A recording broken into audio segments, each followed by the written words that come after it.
my pencil so tightly I broke the tip and had to get a replacement. I scrawled on my stupid test.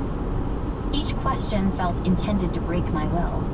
Algae vats, ventilation, sewage, places I supposedly belonged. Daughter of a coward. Lucky we don't...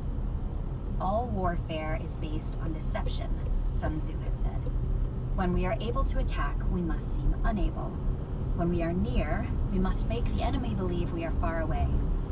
When far away, we must make him believe we are near. It made sense to use a few dummy flights to worry the crow. Sir, Jorgen said, can you tell us what is happening on the battlefield? So we can be ready, just in case. Cobb grunted. You all passed the test. No one else was still there. But when we flew back to base, our formation had 2 stark holes in it. Bim and Morningtide were gone. Skyward flight had been reduced from 9 to 7. Part 3. Interlude. Admiral Judy Ironsides Ivans always made a point of reading the casualty reports. She got people killed.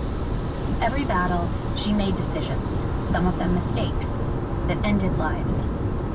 Perhaps there was an astral balance here, McGill. I followed the bump up for the extra pay, but this doesn't make any sense.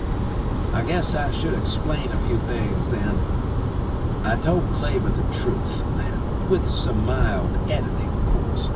I told him Etta and I had had a falling out, that she wanted to join the Legions and I'd forbidden it. So, he said, she took my offer because she wanted money to start a new life. I got that.